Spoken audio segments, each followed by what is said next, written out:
Muy buenas, bienvenidos al banquillo, gracias por seguir con nosotros. Hoy abordamos el tema del coronavirus y los efectos que se están registrando en nuestro país directamente con mujeres embarazadas. Nos acompaña el destacado profesional de las ciencias médicas, don George Fraser, ginecobstetra. A hoy, doctor Fraser, ¿les alarman los datos, las estadísticas que se están registrando con mujeres embarazadas que están saliendo positivas por SARS-CoV-2? Qué gusto que esté con nosotros, doctor. Feliz noche. Muy buenas noches, licenciado Rosendo García. Es un verdadero placer y un honor el poder compartir contigo este programa visto a nivel nacional. Y más todavía cuando tocamos temas que me fascinan, me apasionan mucho, como es la ginecología obstetricia. Pero en este caso, pues, estamos abordando un tema que se debe tomar con mucha seriedad, con mucho compromiso y con mucha planificación y convicción. Porque el COVID-19 vino a cambiar el mundo en general. Solo ver la cantidad de muertos que hay en el mundo y cómo va creciendo en nuestro querido país. El epicentro en Honduras fue San Pedro Sula y hoy Tegucigalpa nos preocupa sobremanera porque día a día aumentan el número de casos en general. Y así como aumenta el número de casos en general, va aumentando el número de pacientes embarazadas con COVID-19. Hoy por hoy, ayer, ya nos reportaban la cantidad de 5.690 casos en el país de mujeres embarazadas y con una mortalidad que va de 234 casos. Hemos perdido la batalla con compatriotas que han fallecido, que afortunadamente ha disminuido el porcentaje de letalidad. Eso sí es positivo en cierta forma, porque al inicio, si tú te acuerdas, Shendo, las primeras 3 semanas andábamos por el 8 y llegamos un momento al 10% de letalidad. Con todos los tratamientos, con todos los manejos que se han hecho, esta letalidad anda en un 4.5% aproximadamente. En mujeres embarazadas, la verdad que no tenemos el dato fidedigno, no nos están informando la cantidad de mujeres embarazadas, pero sí está incrementándose día a día y como protocolo considero que sí debemos de incluir por lo menos la prueba rápida en el control de embarazo, que no se ha estado haciendo.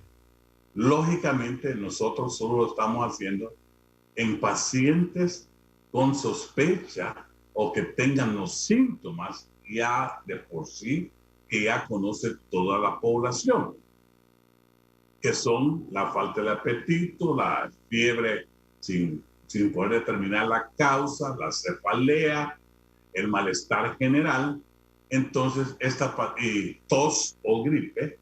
Entonces estas pacientes deben ser sometidas a el examen de la prueba rápida o preferiblemente al PCR.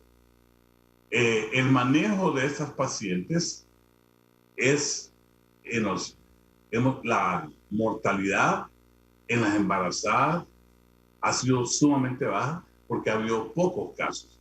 Y por eso el mensaje que podemos dar a la población y a todas las embarazadas, que sigan las indicaciones que han estado dando las autoridades de salud pública del país, como ser el mantenerse en su casa, aisladas, solo salir por motivos estrictamente necesarios, como ir a su control, porque no se puede dejar de ir a su control, porque podemos evitar el COVID-19 y sí tener problemas serios con otros problemas, como ser los problemas hipertensivos en el embarazo y aumentar mucho la mortalidad.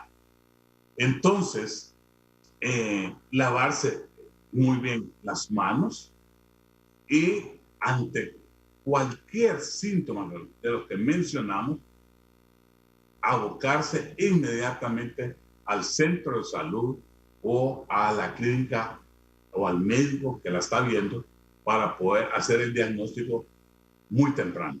Bueno, doctor, sí. Recordamos que uno de los primeros casos importados a el país justamente fue de una dama embarazada que ya se recuperó, que dio a luz afortunadamente. Su bebé está en perfectas condiciones. ¿Qué cuidados están teniendo ustedes, los especialistas, en la atención de esos partos? Porque igual pasó en San Pedro Sula, que una paciente dio a luz, se le atendió, era portadora del virus. Quienes estuvieron ahí en la atención del parto no tenían conocimiento que era un paciente positivo y generó un foco de contaminación enorme. Hace ya más de 2 meses esto en San Pedro Sula. Ahora ustedes, ¿cómo están manejando estos casos? Porque si bien son aislados, como me dice, son muy pocos, pero el riesgo ahí está. Excelente pregunta, Rosendo. Las medidas de bioseguridad deben estar en todos los hospitales públicos o privados. Debe el ginecólogo o el médico cumplir con todas las normas de seguridad. Y esas normas de seguridad son las siguientes. Usar su mascarilla tiene que ser la N95, que da una protección, sus anteojos y sus mascarillas, y sus batas y guantes para la atención del parto. Si nosotros tomamos estas medidas y las hacemos muy bien, y exigir a la paciente también y al familiar, si entra el esposo, que cumplan con las normas también. Desafortunadamente, algunas pacientes en el momento del expulsivo se quejan mucho que les falta el aire. Me da un pesar y realmente porque ellas piden quitarse la mascarilla con que son llevadas a la sala de labor, pero uno les explica que es una medida de seguridad tanto para ellas como para nosotros, el personal, el pediatra, el personal de enfermería. Es necesario que mantengan puestas sus mascarillas el tiempo necesario para evitar esa contaminación. Después de eso, y antes de tener parto, el ginecólogo, el pediatra, el personal de enfermería, como en cualquier parto, nos lavamos las manos, nos vestimos adecuadamente, se atiende el parto y después del evento igual. Pasamos nuevamente a un buen lavado de manos, al uso del gel, y esta paciente pasa a recuperación a dar lactancia, que sigue siendo lo más indicado, la lactancia materna y alojamiento conjunto y lactancia materna en su respectiva habitación. No hay ninguna dificultad si la madre es positiva en la lactancia en los primeros días al bebé. ¿Qué establecen los estudios, doctor Fraser? Excelente pregunta. Hasta ahora la Sociedad Americana de Ginecología y Obstetricia dice que favorece la lactancia porque no hay suficientes casos para documentar esa transmisión. Yo tengo mis reservas muy particularmente y considero que las pacientes que son positivas deberá evitarse la lactancia. Eso es una opinión muy particular. Si ese fuese el caso. Diciendo que esta enfermedad es muy reciente. Sí, entonces, doctor los Fraser, estudios no son lo suficientemente contundentes, pero las asociaciones internacionales están indicando que sí se debe utilizar, dar lactancia materna en estos pacientes a pesar del COVID. En el caso suyo, como especialista en esta área, si le toca un caso como este que le planteo, ¿separa el neonato de su madre? Así es, así es. Eso es lo que yo considero que debemos de separar la madre del recién nacido en el caso de COVID-19, aunque, repito, eso es muy particular, las normas, las asociaciones internacionales como la Asociación Americana de Ginecología y Obstetricia y las otras sociedades indican que sí se puede dar lactancia en estos casos. Hasta ahora, en esta pandemia, durante esta emergencia, como profesional de esta área, ¿no ha tenido que estar en un escenario como este? Hemos cerca, pero afortunadamente los dos casos en que había sospecha, la PCR salió negativa. Porque han habido, hay muchas pacientes y muchas personas que tienen la prueba rápida positiva y después el PCR, que es la prueba definitiva, está negativa. Entonces, esta paciente realmente no tiene COVID-19 si la PCR es negativa. Muy bien, está con nosotros esta noche al banquillo el ginecobstetra George Fraser. Vamos a una pausa, ya regresamos.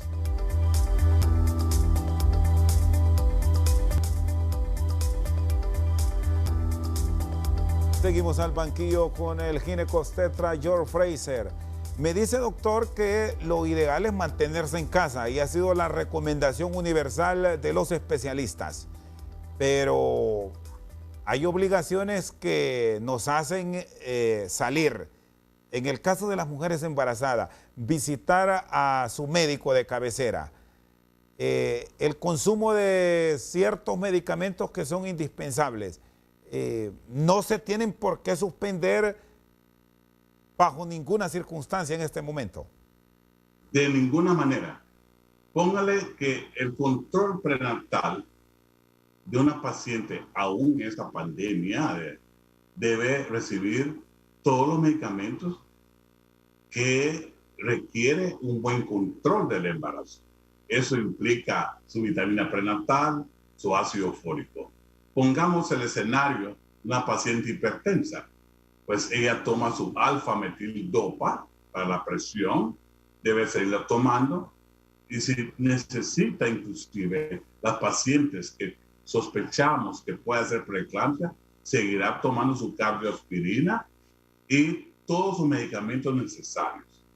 Pero en el escenario de una paciente que tenga COVID-19 en su control prenatal, además de todos sus medicamentos necesarios, deberá realmente comenzar con el tratamiento establecido, que afortunadamente no hay ninguna contraindicación.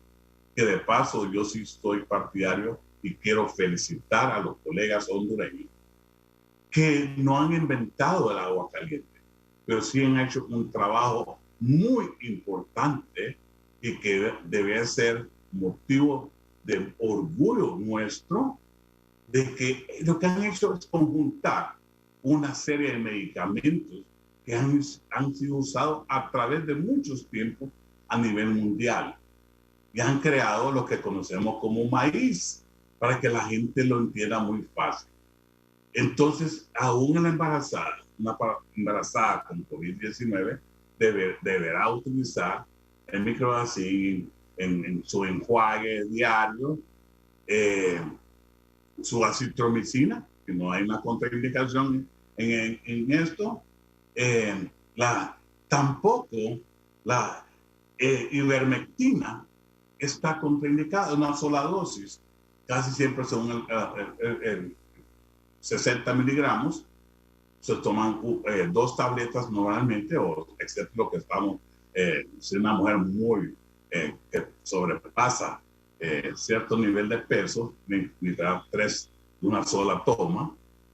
y luego después de eso las vitaminas a base de zinc que perfectamente puede tomar una mujer embarazada.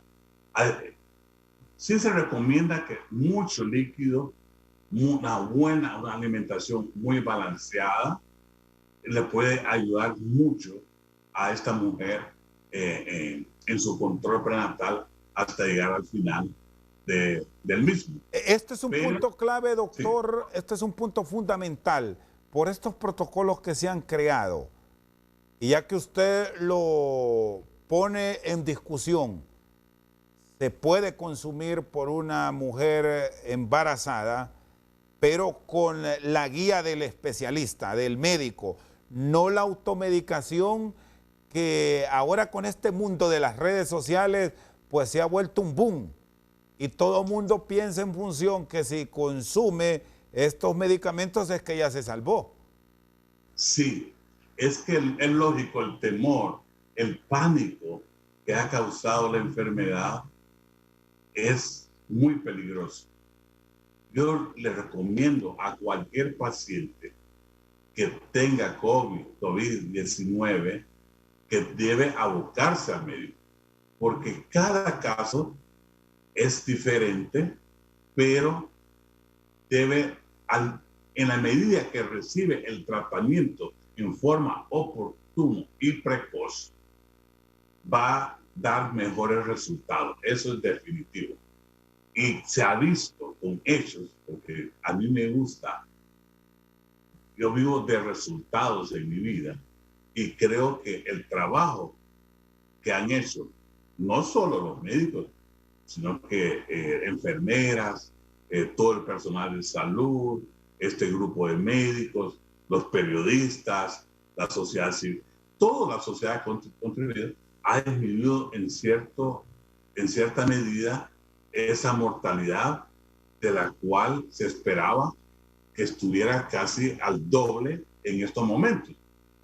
Porque sí, todos esperábamos, y de hecho se está produciendo un incremento de la curva en este mes de junio. De hecho, nosotros lo percibimos, tanto en hospitales públicos como privados, y principalmente en nuestras queridas ciudad capital, un incremento que es muy peligroso. Con la apertura que se ha hecho y que lógicamente no es fácil disentir de esa posición por la situación económica del país, pero que sí puede tener muchas repercusiones. Ojo, esto debe tener un equipo técnico muy inteligente también, ya que estamos saliendo en forma inteligente, un equipo técnico muy bien conformado para ver cómo van los avances en el número de casos que se están dando en Tegucigalpa para poder en algún momento tomar un giro en caso de que ponga en peligro y en precario y que haya un desborde real en el sistema de salud. ¿Qué cuidado tener con esta apertura inteligente que ya se está programando para la próxima semana? Estamos ya prácticamente a horas de tener este experimento después de un largo confinamiento, doctor Fraser. Es que yo considero que ya estamos en la apertura. Yo no sé por qué están diciendo que va a ser el lunes. Yo veo el tráfico en la ciudad, en los comercios, todo está abierto. La gente anda caminando. Y no solo eso, nos falta todavía tomar conciencia. Yo fui a un hospital hoy a pasar visita y iba viendo la gente en la calle y los vendedores que se quitan, andan la mascarilla pero se la quitan y la tienen descubierta la boca y la nariz platicando a unos vendedores en la calle. Analícelo y usted va a ver que todo el mundo se quita su mascarilla y lo andan porque es una ley, es una obligación que el Estado, el gobierno, dice que es obligatoria la mascarilla, pero la andan colgada y lo andan descubierta. Si no hacemos conciencia el por qué el uso de la mascarilla, yo estoy seguro que esto muy probablemente se pueda desbordar tenemos que entrar todos en educación, en salud, con nuestra población y repito, nuevamente y reitero, tener grupos de trabajo viendo el rumbo que está tomando esto. Y principalmente de aquí a los siguientes 7 días, cuando va a haber una apertura total del comercio, y esto puede ser una contaminación que llegue a sobrepasar la capacidad instalada del sistema de salud nacional. Bueno, usted tiene la experiencia tanto en el sector público como privado. Muy poco se sabe del sector privado y se entiende del manejo porque es para un paciente puntual. Pero ¿cómo está este sector del área sanitaria, doctor Fraser? ¿Todavía tiene un espacio de manejo o también estamos llegando ya a ese nivel del servicio público, con hospitales ya con muy poca disponibilidad? En el sector privado hay 2 centros, entiendo que están atendiendo, están a media capacidad. Hay capacidad instalada en el sector privado todavía, pero el sector, en la medida que el sector público rebase esa capacidad, entonces se va a ver obligado el sector privado a poder atender esta población que va a exigir la atención en servicios de salud. En estos momentos todavía no hay un desborde, insisto, no, la capacidad instalada todavía podrá aguantar algunos días dependiendo de la actitud que tomemos cada uno de nosotros como ciudadanos. ¿Hasta hoy es manejable, doctor? Para poder evitar el contagio. Le preguntaba, ¿hasta hoy es manejable la situación? ¿Lo podemos decir en estos momentos? Es manejable con ciertos peligros.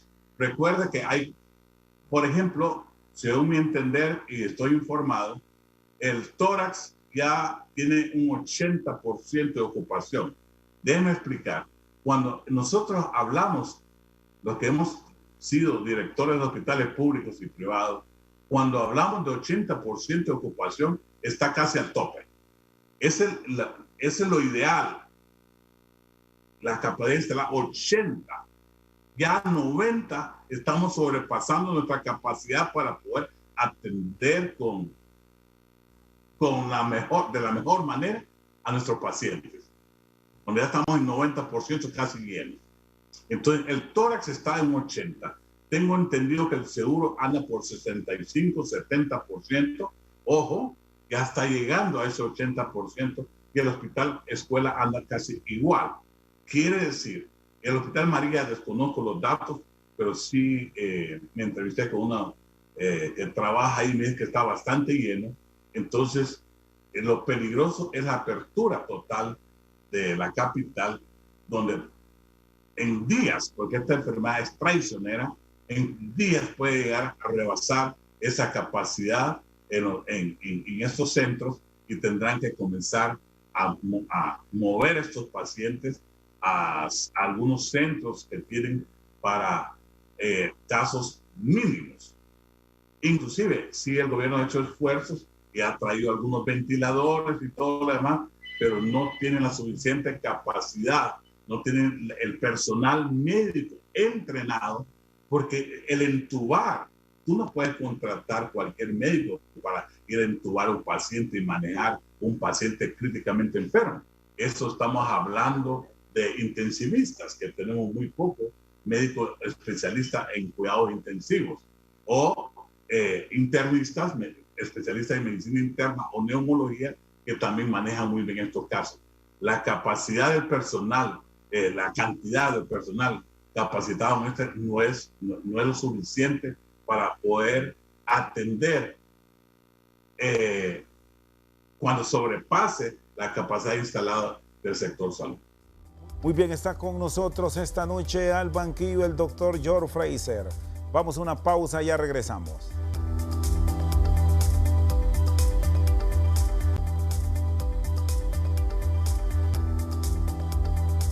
Seguimos al banquillo con el doctor George Fraser. Preocupa mucho, doctor, lo que estamos registrando en los últimos días a nivel de sus colegas, y debemos sumar enfermeras, enfermeros, tanto profesionales como auxiliares en su mayoría, que se están contagiando. Y aquí la alarma es mucho mayor cuando ustedes que conocen del manejo y la atención de pacientes están saliendo de la actividad laboral como tal. Sí, yo considero que el equipo de salud que ha manejado las autoridades han hecho cosas buenas y cosas un poquito deficientes. No ha habido suficiente equipamiento en equipo de bioseguridad en los hospitales a nivel nacional. Es una realidad y todo el mundo lo sabe. Pero que no es tan fácil tampoco, porque se puede imaginar una pandemia a nivel mundial. El conseguir equiparse no es muy fácil si no se es hábil en las compras y en las instancias y en la cantidad que se necesita y qué es lo que se necesita. Considero que no ha habido el suficiente asesoramiento, probablemente porque sí ha habido falta de equipo, y por eso y por ende hay tanto personal médico, de enfermería, auxiliar contaminados. Porque si usted está en áreas críticas, como ser emergencia, quirófanos y en zonas, en salas de COVID-19, hay todo un equipo especial y es caro. Los trajes especiales para eso son caros, las mascarillas, todo el equipo en sí. Por equipo creo que anda por un promedio de 3,000 y pico lempiras. Rosendo, tú puedes entender lo que es eso para un gobierno sin tantos recursos, para todo el personal que requiere eso. Entonces nosotros vamos transformando. Lastimosamente se invirtieron mucho más dinero en cosas que no eran tan necesarias en esta pandemia. Y estamos descuidando lo más importante, que es el ser humano, la protección del personal que está al frente de la batalla. Creo que están tratando de rectificar esto. Esperemos que se dé, esperemos que esto urge que llegue ya, que esté en los centros, porque ya a partir yo considero, en 3 días en adelante, esto va a tener, vamos a tener la curva en forma ascendente y en forma rápida. Prioridades para la próxima semana en el sistema sanitario público, que debe ser puntual la Secretaría de Salud en no fallar con su personal, doctor Fraser. Eso, la moral de un soldado, la moral de un médico, de un soldado es pelear por su país. La moral de un médico es salvar vidas. Y los médicos en Honduras estamos preparados para servir y para arriesgarnos, pero lógicamente que nos den lo necesario para poder enfrentar una situación difícil. Todos tememos, el que diga que no es mentiroso. Lo que hemos estado trabajamos con ciertos temores, pero lo que tenemos que hacer es lógicamente tener el equipamiento necesario para protegernos. Y eso es lo que está exigiendo el colegio médico y los colegas en los diferentes centros donde trabajan. Yo no creo que es exigir mucho. Debemos exigir y demandar que se nos den las facilidades, el equipo necesario para poder protegernos de contagiarnos de una enfermedad que puede ser mortal. Doctor Fraser, que se estén habilitando ya centros de recuperación, ya están habilitados. Bueno, vamos a citar en San Pedro Sula el gimnasio municipal, donde incluso ya se han recuperado pacientes por COVID, el polideportivo de la universidad, de igual manera ¿Esto en qué puede contribuir a la descarga de hospitales claves como el tórax, el mismo hospital escuela, la sala habilitada en el San Felipe, para citar 3 centros claves en la capital de la República? Muy poco, muy poco. Es que estos centros no están equipados, Rosendo. Medicina es tan complejo y por eso yo siempre le he explicado a la gente, la inversión en salud es muy importante, porque estos centros, el complejo universitario es bonito, tiene las camas, pero tú necesitas el equipo necesario para poder atender pacientes delicados. No, esos para pacientes que tú quieres aislar probablemente, pero para atender pacientes delicados no hay otros lugares que lo que mencionaste antes. El Seguro Social, Hospital María, el Tórax, Hospital Escuela, ahí de contar. Los centros de salud, aunque fueran grandes y no tienen el equipo necesario, no sirve de nada. Póngale, yo vi muy bonito el centro en la universidad, pero lo que tienen es una cama y todo lo demás. Estos pacientes van a necesitar oxígeno. No tienen red de oxígeno, que yo sepa. Disculpe si estoy equivocado, que me corrigen. No tienen red de oxígeno, que es lo principal, porque esta enfermedad va cambiando. Si tú te recuerdas, cuando inició, se pensaba que era la neumonía que mataba al paciente. Eso fue en China. Después los italianos comenzaron a ver que había algo diferente, y lo que mata en esta enfermedad lo que hace es una coagulación intravascular diseminada, porque forma pequeños trombos a nivel pulmonar, y esto inclusive ya los ventiladores, que eran todo el mundo pidiendo ventiladores, se ha visto que no es la mejor terapia, que la mejor terapia ahora es el oxígeno de alto flujo, y el paciente por para abajo, y con antiinflamatorios, esteroides y todo el tratamiento catracho, que es la combinación que digo de estos médicos que han reunido una cantidad de fármacos necesarios para poder tratar en esta fase compleja. En estos centros que tú mencionas no tienen la capacidad para manejar pacientes graves. Sí va a ayudar, no estoy diciendo, para pacientes que van saliendo, que están que no estén muy graves, entonces sí pueden ser manejados en estos centros. Usted me mencionó Italia, que fue el grupo de científicos de esta nación clave en estos procesos de investigación del COVID-19. Le sumo España. Le cito estos 2 países de Europa porque hace 2 meses atrás un sistema médico de primer mundo colapsó. Si no tenemos cuidado en el país en los próximos 15 días, ¿estaremos en un escenario igual, doctor?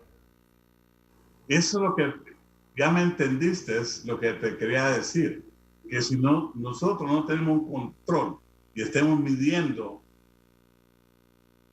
para dónde va esta pandemia en Honduras, ojo, estos 15 días siguientes son cruciales en la toma de decisiones. Todos los que nos dirigen en el aspecto de salud y todos nosotros como ciudadanos y como personal de salud debemos estar pendientes estos 15 días el rumbo que va a tomar esto. Dios quiera que no, pongamos en oración que no vaya a tomar un giro como a un país del primer mundo sucedió como en Italia y en España. Está con nosotros al banquillo el doctor George Fraser. Vamos a una pausa, ya regresamos.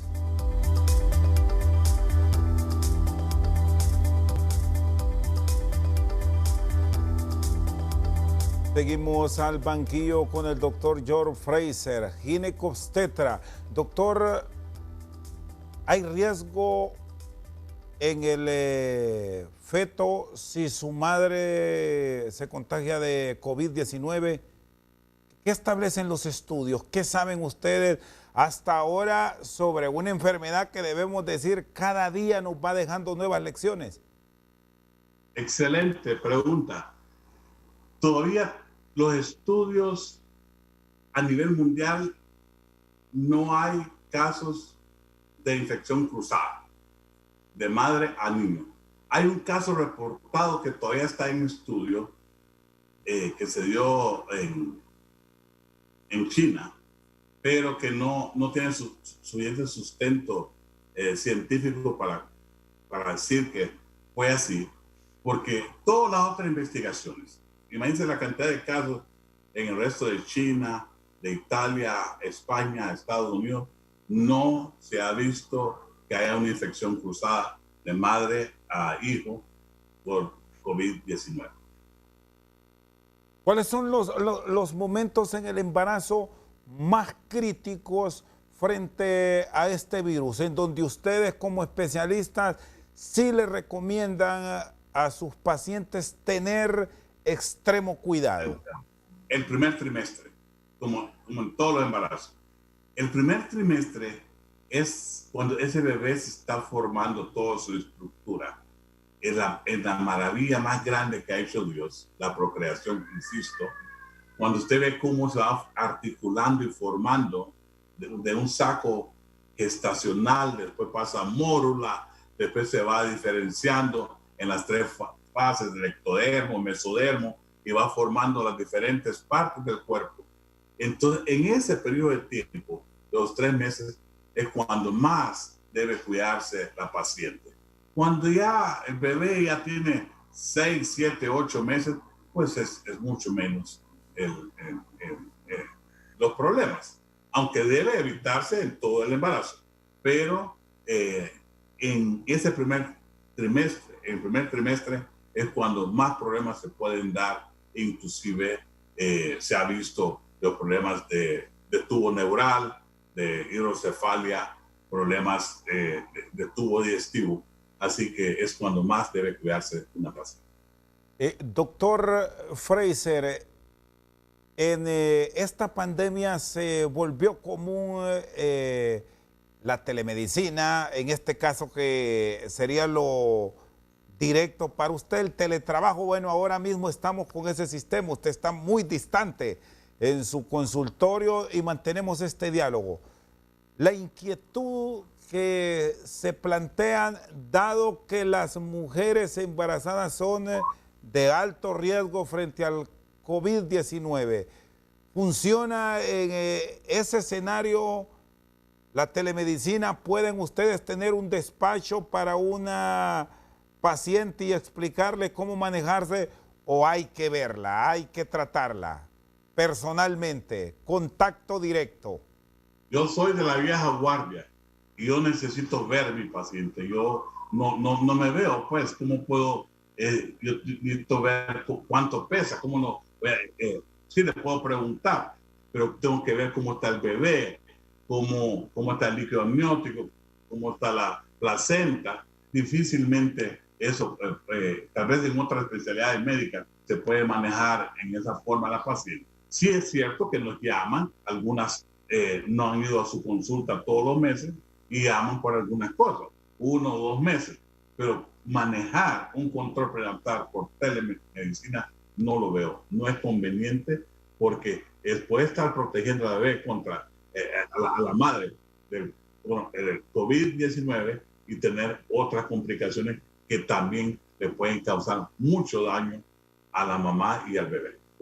Doctor Fraser, la motivación en el paciente ya contagiado es fundamental. Usted que ha trabajado en esas terapias, el positivismo, le reitero, que debe mantener ese paciente, ¿qué tanto ayuda en el proceso de recuperación?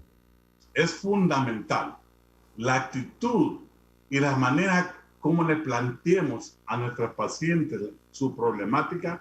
Es fundamental en el éxito del embarazo. Recuerde cómo está estigmatizado esta enfermedad actualmente. Hasta familiares, los vecinos. Ha habido gente que dice, mátenlo por tener COVID-19. Esa es falta de educación. Entonces nosotros tenemos que explicarle a la paciente que la mayor parte de las pacientes salen bien, si ella coopera y tiene una actitud positiva y sigue los consejos médicos. Eso es lo más importante. Y recibir, en este caso, es multidisciplinario. Aquí entra el psicólogo o el parapsicólogo y también entrevistarse con los familiares. Eso es importante porque del apoyo familiar va a depender mucho la parte psicológica de que esta paciente nos dé el apoyo necesario para tener éxito en el embarazo. ¿Cuál es la terapia ideal que usted recomienda para la paciente positiva, que se pueden estar registrando casos en este incremento de contagio que ustedes los especialistas visualizan para la primera quincena de junio? Yo pienso que una buena comunicación médico-paciente, eso es fundamental, y vuelvo a reitero, y si esta paciente se deprime mucho, pedir la ayuda del psiquiatra y, muy importante, el apoyo que puede dar el esposo, sus hijos, su familia, su mamá, sus tías, sus abuelas y también el resto de la sociedad. Póngale